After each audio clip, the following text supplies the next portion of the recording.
www.islamicwaves.com.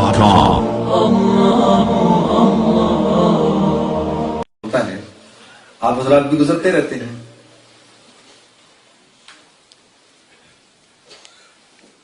اور ہمارا بھی گزرنا ہوتا ہے. لیکن یہ ایک عجیب سی بات بتاؤں، کیونکہ اللہ نے اپنے ایک بالکل عجیب ساتھ میرے ساتھ واقعہ ہوا ہے کہ میں نے تصویر کے دو رخ دیکھے ہیں، اور دونوں ہی رخ دیکھے ہیں، اور دونوں رخ صرف دیکھے نہیں، دونوں رخ اتنے دیکھے کہ آپ لوگوں نے تو کبھی سوچا بھی نہیں ہو پچھلی زندگی میں ہم نے کیا کیا کچھ دیکھا. تو کبھی کبھار بیٹھ کے نا میں موازنہ کر رہا ہوتا ہوں. جس وقت میں نے گانا شروع کیا تو میں پاکستان ہندوستان کا نمبر 1 سنگر نہیں بننا چاہتا تھا، وہ تو میں 1.5 کے اندر ہی بن گیا تھا. میں تو دنیا کا نمبر 1 سنگر بننا چاہتا تھا، دنیا کا. اور گانے کا ٹیلنٹ میرے اندر ہو نہ ہو، لیکن اللہ کی طرف سے ایک نعمت ملی ہوئی تھی، وہ یہ تھی کہ میں ہمیشہ بڑا جس کام کو کرتا ہوں نا فوکس ہو کے کرتا ہوں. پہلی بات تو کرتا نہیں، ہاتھ نہیں ڈالتا، لیکن اگر جب ارادہ کر لیتا ہوں تو پھر میں نہیں پرواہ کرتا لوگ کیا کہہ رہے ہیں، پھر میں کرتا ہوں اس کو. ٹھیک ہے. جب میں نے گانا شروع کیا تو میرے دادا نے میرے ابا سے کہا، بیٹا، میرے ابا کو کہا اپنے بیٹے کو، بیٹا ہمارے خاندان میں تو کبھی کوئی گانے والا نہیں آیا، تیرا بیٹا کیا کر رہا ہے. اچھا. اور پھر اوپر سے میرے خاندان والے تھے بھی سارے پٹھان، سارے پٹھانوں کا سوچو یار، پٹھانوں میں کوئی گانے والا آ جائے. ٹھیک ہے. کہتے ہیں کہ موسیقی بنگلہ دیش سے چلی اور دلی پہنچی اور خوب پھل پھول گئی، اور پھر پشاور پہنچی اور ہمیشہ کی موت مر گئی. ٹھیک ہے. پٹھانوں کا گانے سے کیا تعلق ہے؟ ہاں جی. وہ تو گانا بھی گاتے تو ایسا لگتا ہے آپس میں لڑائی کر رہے ہیں. تو اب وہ میرے دادا بھی پریشان، میرے ابا بھی پریشان. ٹھیک ہے. لیکن وہ اللہ ہی جانے کیا، اماں ہماری دلی سے تھیں اور تھیں بھی مغلانی، تو وہ ان میں ہماری ماں میں رکھ رکھاؤ بہت تھا، بہت زیادہ رکھ رکھاؤ. گھر میں کوئی تم کر کے بات نہیں کر سکتا تھا، تو کر کے بات نہیں کر سکتا. ساری زندگی ہم نے تم تو نہیں کیا کبھی، آپ جناب اس طرح کر کے آئیے کھائیے بیٹھیے.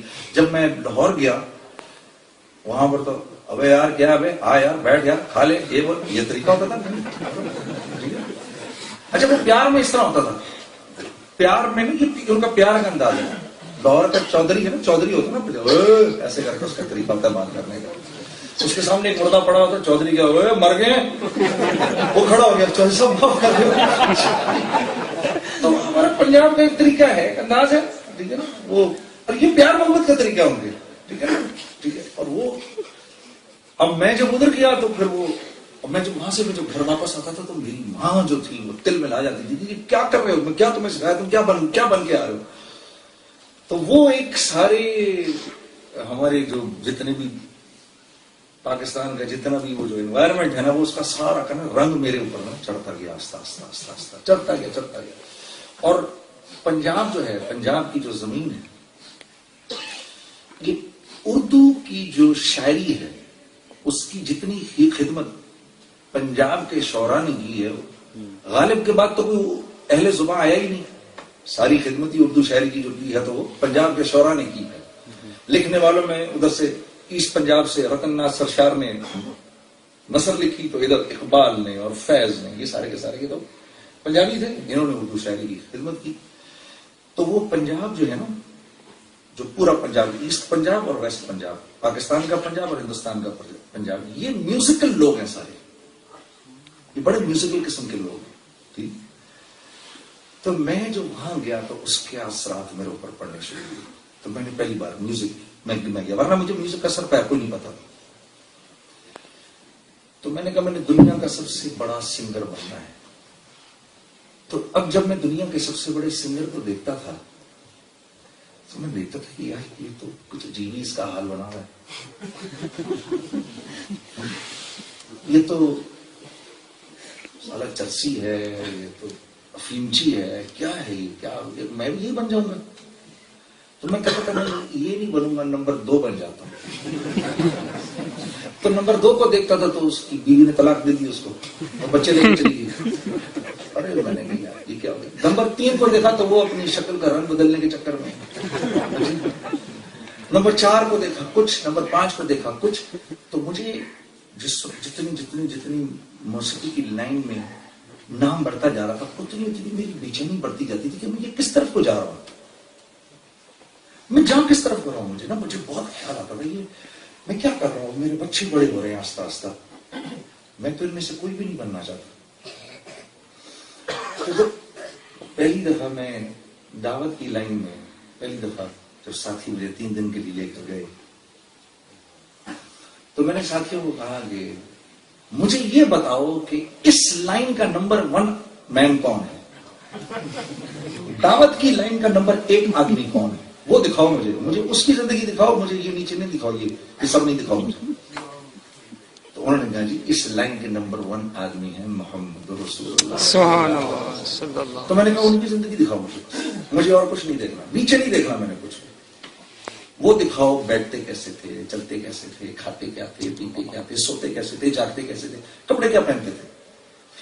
کیونکہ جب میں میوزک کی لائن کے اندر گیا تو میری سونا جاگنا اٹھنا بیٹھنا سارا کا سارا موسیقی تھا میرا.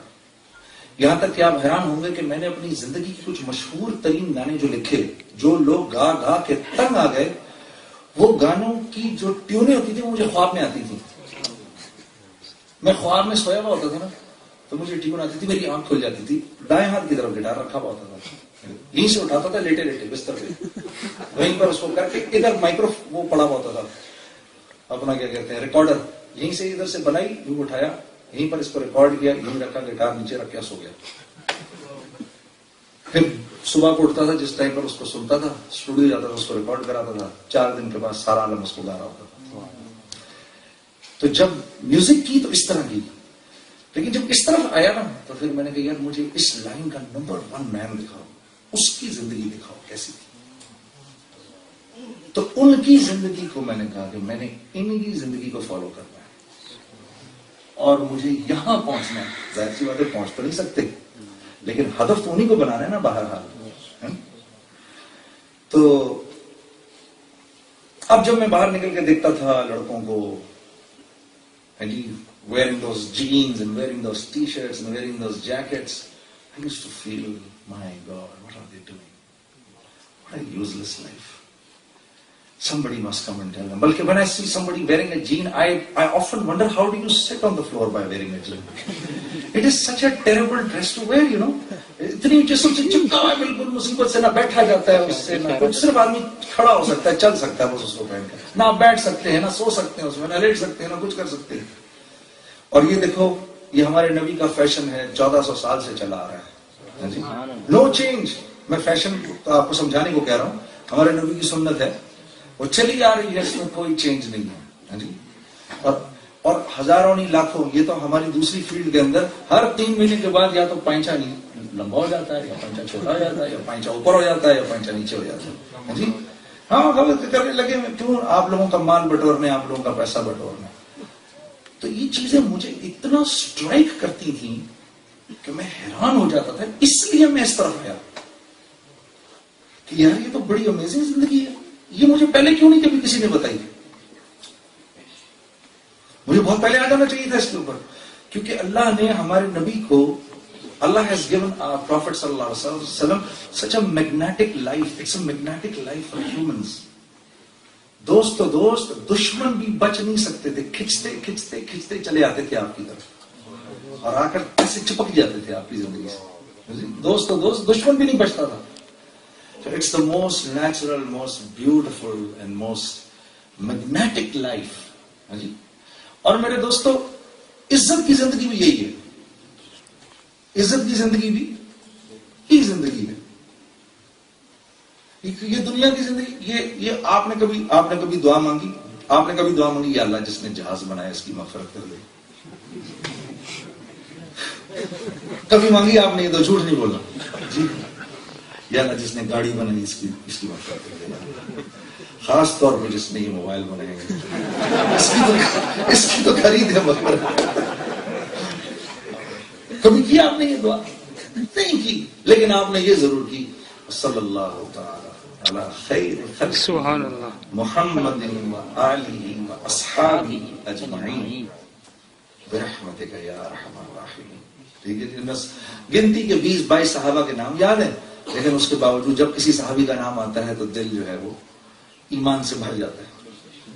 جب کسی اللہ کے دوست کا نام آتا ہے دل جو ہے وہ ایمان سے بھر جاتا ہے. کیا وجہ ہے اس کی؟ کبھی سوچا آپ نے کہ میرے دوستو مولانا عمر پالن پوری صاحب اس آیت کا عجیب ایک ترجمہ فرماتے تھے، وَلِلَّهِ الْعِزَّةُ وَلِرَسُولِهِ وَلِلْمُؤْمِنِينَ وَلَكِنَّ الْمُنَافِقِينَ لَا يَعْلَمُونَ. فرماتے تھے کہ عزت اللہ کے پاس ہے ساری کی ساری، یہ رسول اللہ صلی اللہ علیہ وسلم کے ذریعے مومنین تک پہنچتی ہے، اور نافرمانوں کو اس کا کوئی حصہ نہیں ملتا. جی یہ مولانا عمر صاحب اس آیت کی تشریح فرماتے ہیں. تو یہ مجھے اس طرف آ کر آہستہ آہستہ یہ جھٹکے لگے مجھے کہ میں تو عزت کدھر ڈھونڈ رہا تھا، میں تو وہاں ڈھونڈ رہا تھا. اس طرح میں جیسے جیسے باتیں آتی رہیں گی آپ کو بتاتا جاؤں. ایک نعت آپ کو اور سناتی ہوں، اچھا اس کو مل جل کے کریں گے. www.islamicwaves.com